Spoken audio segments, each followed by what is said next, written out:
Okay, good morning, everybody. Hope everybody's doing well. Happy July. For those that are tuning in live, good morning. For those that are watching anytime during the day, hope whatever you're doing, it's successful and you're having a great day. We've been talking a lot about this idea of change. The past week or so, we talked about the why of change. Now we're getting into the world of how of change and what change is. It's not having to override your system to do what you think you should be doing when you don't want to do it. That's not change. That's the first step of change. But the process, the goal of change is to actually change. It's to be different. When you change your clothing, you're wearing new clothing. There may be a process from taking off what you have to putting on what you want, but at some point you're wearing new clothing.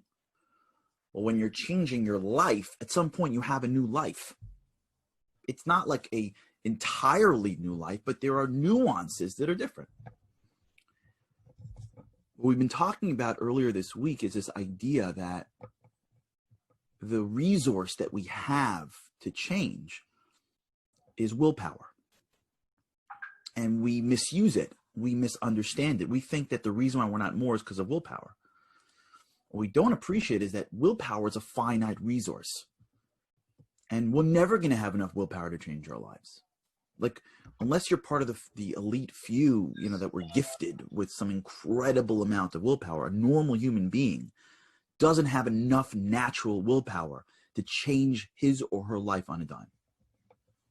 Just like a natural human being can't get down and do 1,000 push-ups or just walk outside their house and run a marathon. That's just not how it works. The way it works is you grow towards it.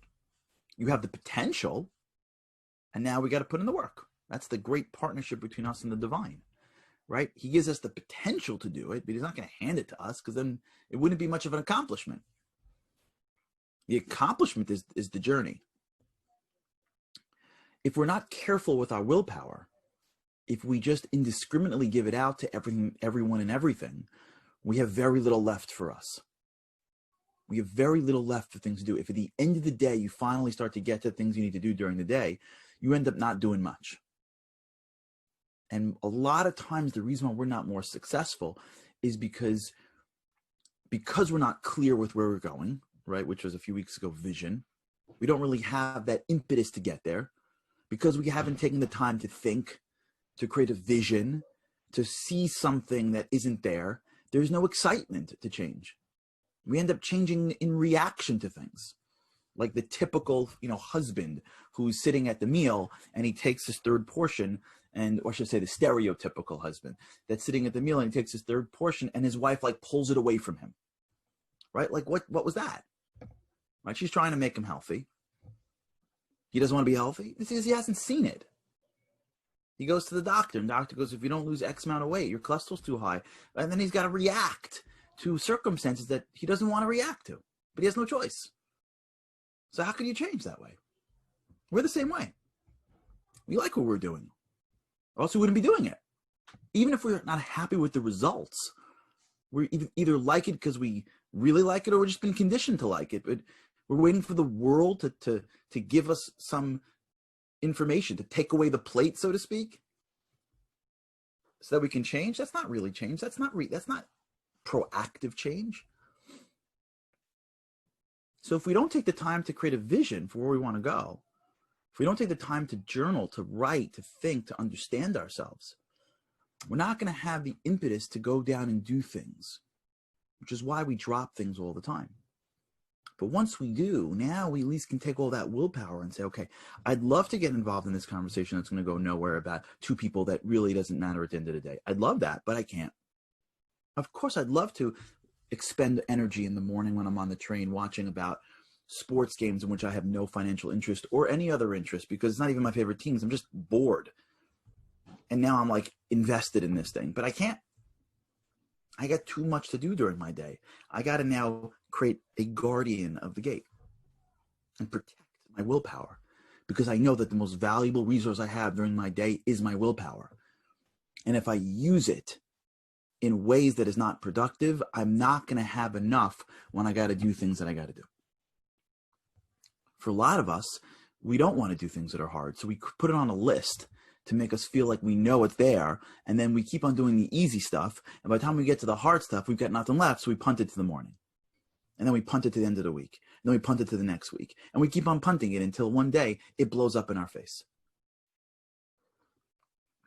And then we tell ourselves, I wish I would have done that earlier. So we call the proverbial toothache. This happens in businesses, this happens everywhere in life.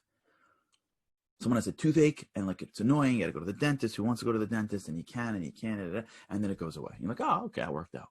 And then it comes back again, and then it goes away. And you should go. But it's an imposition. And one day, God forbid, you wake up and it's a root canal and you can't even move. And now you're running to find some emergency moment. And now your whole week is upended. Would have been a routine procedure that would have taken half an hour, and an hour, let's say, of your time is now turning into like 3 days because you got to find somebody and you can't this and you can't, and it's your pain and finally you get it taken care. So it happens. This is the difference between people that react to life and people that are proactive in life. This is why thinking, vision is critical. It's not just so you know where to go. It's that you know how to now you have a reason to not waste your energy, to not waste your willpower. So where do you put your willpower? Once you know you got it, what do you do with it? So we've been speaking about this concept of neuroplasticity. Every time you have a thought, the thought creates connections. And every time that thought continues to be thought of at the same rate, at the same way, those connections go stronger. Let's just think about it just conceptually, right? If I am thinking, when I look at that yellow cereal box and I say Cheerios, because my mom says Cheerios, right? Because the word is Cheerios again and again and again, and it's the same color, and it's usually in the same place in my house, my brain can look at that yellow box and go from Cheetos to Cheerios to Cheerios to Cheerios to Cheerios to Cheerios, because it's a similar thing that I'm seeing again and again and again. My little brain as a little kid is making these connections, and when I hear the word and I see the box, because it's big and yellow in the same place, and my mom is using, or my dad or my brother or sister is using the same word, every time it's the same connection. It's the same connection. It's not a different connection. It's the same connection. If Cheerios would be yellow and then be green and then be blue, and we'd call it Cheerios, then we'd call it Cocoa-O's, and we would call it, Cheery squares, and if every time it would change, you know how long it would take me to say Cheerios? It would take me forever. Because my little brain is like, wait, was that Cheerios? Wait, yesterday the yellow box fit with the word. Now I got the word in the green box, and then I got the yellow box in a different word, and my brain is going like this and creating all these connections until finally, after lots and lots and lots and lots and lots and lots of time, then I could put them all together. But if it was clear and clean, it would be much simpler. The clearer and the cleaner the connections are, the easier it is for us to make them, reinforce them, and solidify them. So if I want to learn something, the more I can break it down to its simplest form and repeat it, the easier it is for me to remember it. At some point, I can't do it. There's a lot of research behind 7 digits. I'm sure you guys have done the research on the 7 digits and why numbers are 7 digits. At some point, the brain, without using other techniques, can't remember an infinite amount of digits. Now, there's something else that's important. When a brain starts to not only remember one thing again and again and again, but remember a sequence of things, what'll happen is the brain will recognize that there's a sequence happening, and the brain will create or emit something called myelin. And myelin is almost, if you can picture, your iPhone charger or Android charger or any charger, right? You have all the wires that are underneath it that are connected. And what's really bringing the current from the wall to your phone are the wires that are all connected piece to piece. That's like neural connections in your brain. But around the wire, to make sure the wire doesn't get cut, to make sure that it goes quicker, I'm assuming, there's like a white, usually a white, thin plastic tube. So what your brain does is your brain, once it starts to recognize a similar sequence again and again, it actually creates a little tube, so to speak, around it so that it allows the sequence to go even tighter. Brilliance, incredibleness. Okay, so those are the two pieces we have to understand. Myelin sheath, right. Andy Boltax, rocking and rolling. Posting on the chat consistently. Right, and Richard knows exactly where I'm going also. This is great. I love being able to be with you guys on this. Myelin basically says when you think of not one thing but multiple things in sequence, it's going to get a lot quicker. Right? So because the way I come down to a breakfast table is a great exercise in this. Each activity at breakfast is its own neurological connection. The Cheerios, the milk in the cereal that my brain gets used to as normal, that taste, how I move my arm into my mouth, which as a little kid I couldn't figure out and now I get. It's got all the different pieces to this: actions, tastes, knowledge of what goes, what doesn't go, bowls and spoons and cereals, and right, and then put on top of it, because you consistent now, your brain knows I want and I need it. Especially if it's a sugar cereal, you crave it. But you can literally come down now to your breakfast table, go from the kitchen all the way through finishing breakfast and not use your brain for the most part, right? We can literally have breakfast now and use very little willpower. Why?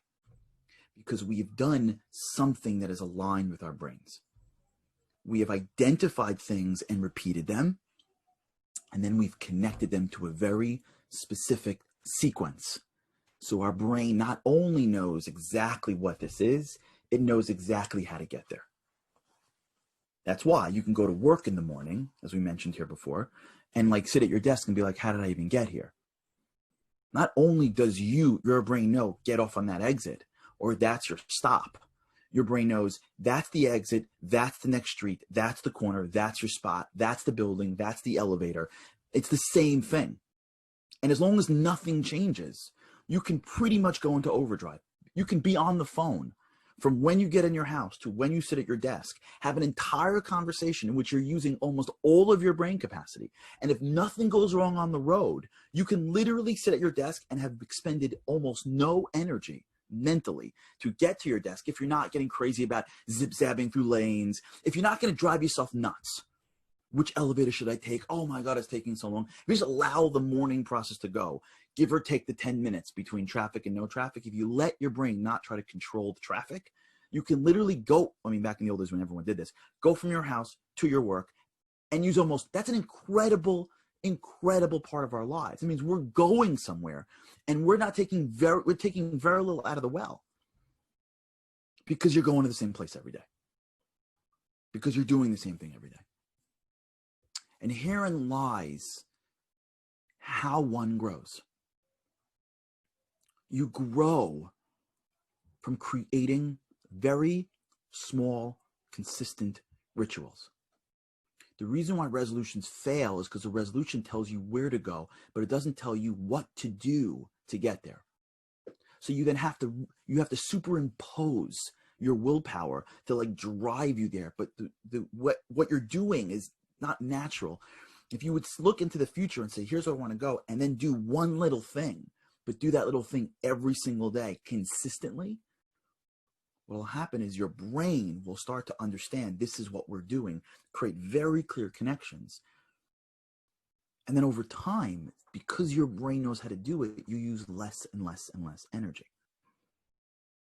So if you have to go to the well of willpower every day, the greatest use of willpower is not to get somewhere. The greatest use of willpower is to maintain your rituals. Because you know that as long as I hold that thing on for long enough, at some point it's going to become automatic. If I pay attention to the way I get to work every day, if I'm paying attention and picking the right way, and not just letting Waze think for me, just watching it. At some point, I can get to work with no brain power. And the more things that I can do throughout my day that is clear, that is a ritual, that is consistent, even if it's small, the more I'm going to hold on to that ritual long enough. I'm going to use my willpower long enough so that I'm going to superimpose my brain from not going left, but from going right now. So if my ritual now is when I get to the kitchen, I'm going to make a egg for breakfast versus eating Fruity Pebbles for breakfast. At some point, your brain's like, what are we doing with the egg? This is going to take 7 minutes. Like, are you crazy? Like, it's busy. Come on. Muffin. Fruity Pebbles. Come on. Hello. Fruity Pebbles. At some point, you got to hold on and fight the, I know it's late, and fight the, I don't have the time, and fight the, I got to take out the pan, and fight the, I'm not going to be full. Until some point, at some point, this becomes a new path for you. At some point, we begin to create a habit. And once that habit starts to form and it gets stronger and stronger, and because of a concept called synaptic pruning, as you stop thinking of things, it gets weaker and weaker. At some point, the Fruity Pebbles option will start to get easier to say no to, and the egg option will start to get easier to say yes to. And you've been using your willpower, investing in your ritual, and then at some point, what was taking you 5 units of energy to do that egg, it's going to take you 4 units of energy. And then 3 units of energy. And then what's going to happen is you're going to wake up one morning and look yourself in the mirror and feel like you've accomplished something. And you're going to get so excited that the accomplishments is based on what you've done and not just some resolution, that it's going to put some emotion into that, which is only going to make it easier. And you hold and you hold and you hold and you hold. And then at some point to make that egg is 0.3 units of energy. So now you've got the same bucket. So you've accomplished your egg and you've given back your energy. Now you get to do the next thing. This is how people become great. Stephen King is one of the most prolific authors of all time. For those who have the book, we write about him. I don't know how many books he's written in his life. 50 plus books. How does he do it? 10 pages a day. Stephen King writes 10 pages every day, no matter what, even if they're garbage. Brent Franklin has said once that he doesn't keep his routine for the success of it. He keeps it for the routine of it. Benjamin Franklin didn't keep his, and if you know Benjamin Franklin, if you ever read any of his biographies, he's the wisest of the wise. He kept his routine, not because it's successful. Leo Tolstoy once wrote that he doesn't write for the success of his writing. He writes because he needs to write. Right? This is how they do it. Jerry Seinfeld, one of the greatest comedians of all time. There's a great story where Jerry Seinfeld was performed and some young comedian opened for him. And the comedian asked him, like, give me the secret. And like, you know, Seinfeld, if you know anything about comedians, like Seinfeld's not like a very naturally funny guy. There are people that are funny. He's not like very funny. He's like scientifically funny. He says things that are funny. You can't see Seinfeld being a class clown. He's the guy who makes the smartest line, right? So he said to the guy, famously, he said, if you want to be successful in writing, he said, what I do is I have a calendar in my house.